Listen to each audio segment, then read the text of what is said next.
Hey everybody, we are back from Japan and with my trusty sidekick Sophia, who will be working the side of the camera sometimes. We are going to do our first review on some coffee since we've been back.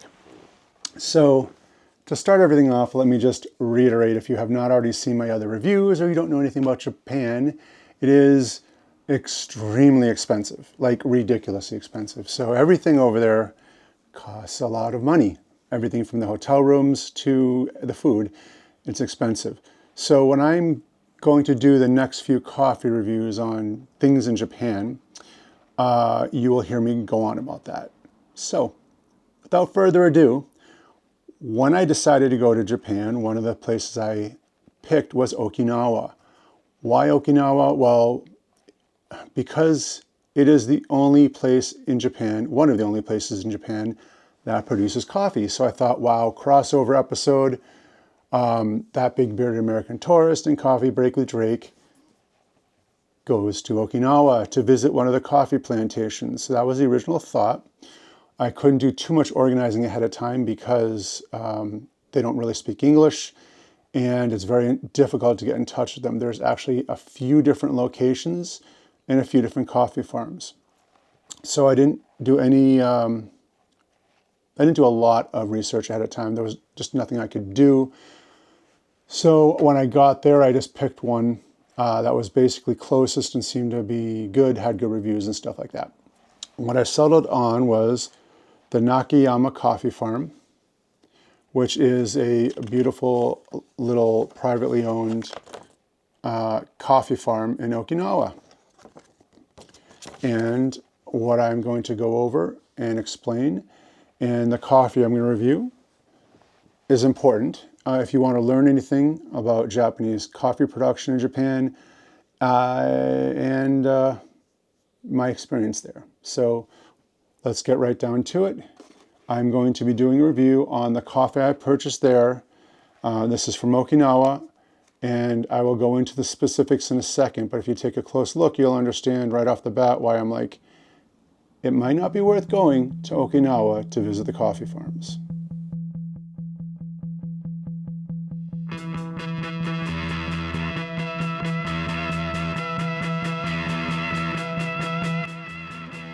All right, so let's start off by explaining that Okinawa does not produce a lot of coffee.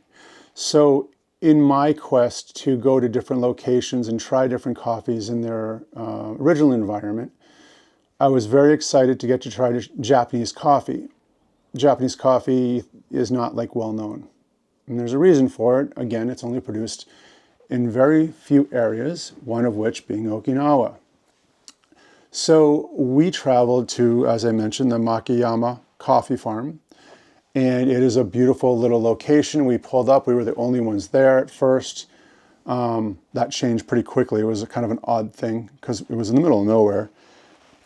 We get in there and we see, and there will be a review on the actual coffee farm as well coming up in the future. This is basically on the coffee. That it's a very small shop. There's only 2 people there, which is fine. But right off the bat, I realized like, okay, so they don't just do tours, you have to sign up for them ahead of time. Fine, no problem. We were not going to be able to do the tour. Well, actually we could. It was like an hour wait, but it turned up, it was like $40 each for this tour. And it was coffee roasting basically, which I'd done before, so I didn't want to do that. It was very expensive for something I'd already done. And it would have been $80 for the 2 of us. So we just decided to have coffee and buy some coffee. So right off the bat, we found some very disappointing news, and this is where you're going to want to pay attention. Okinawa does not produce a lot of coffee. There's just not a lot of production. There's not a lot of trees.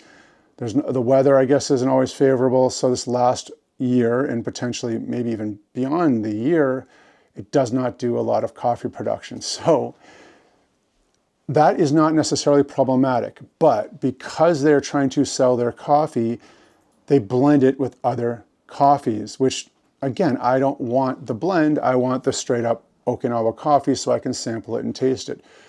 So unfortunately, they don't have it.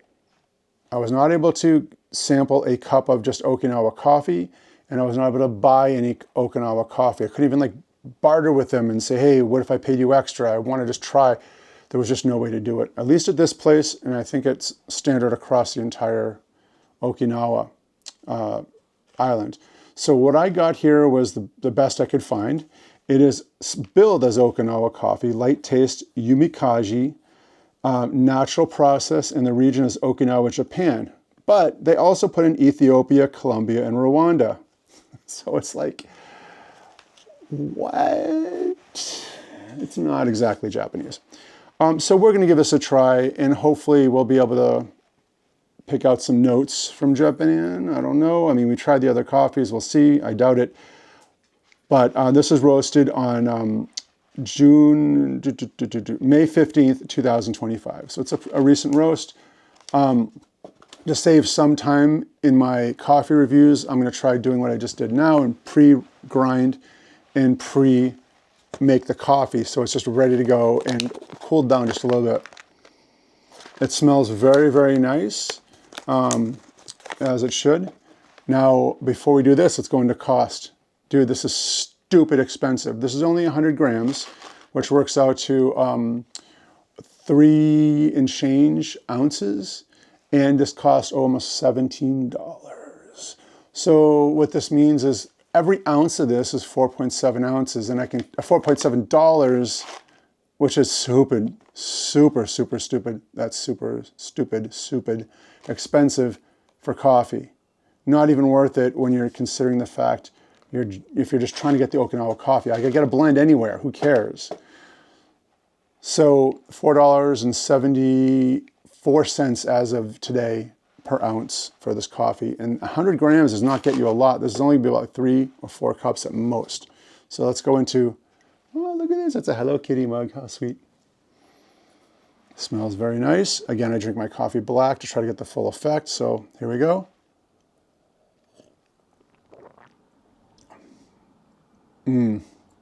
I'll give them this. That is a nice cup of coffee. Very nice.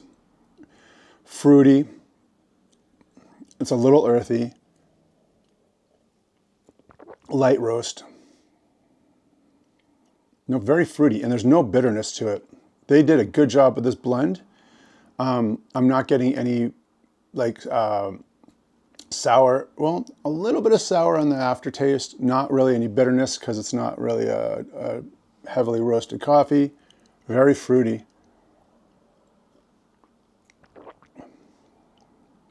Yeah, no, I like it. Very good. And if you have the chance to try Japanese coffee, try it. If it's pure Japanese coffee, Okinawa coffee, try it.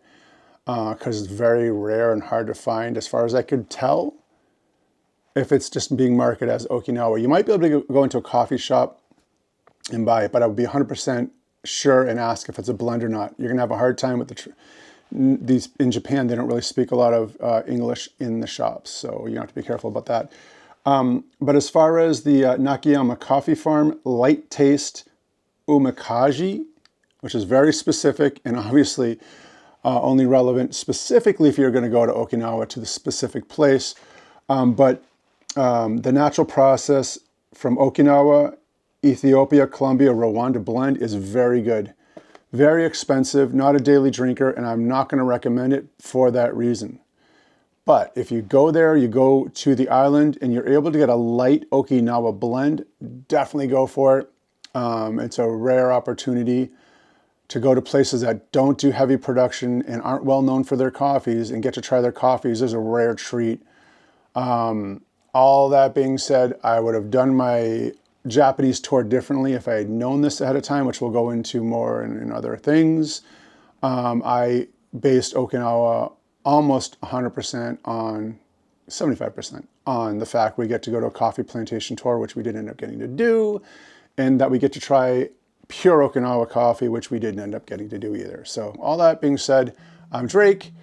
Hope you enjoyed this first Japanese review. I have a few more coming up, and if you're watching them out of order, check out the other ones too. See you in the next one, and be good.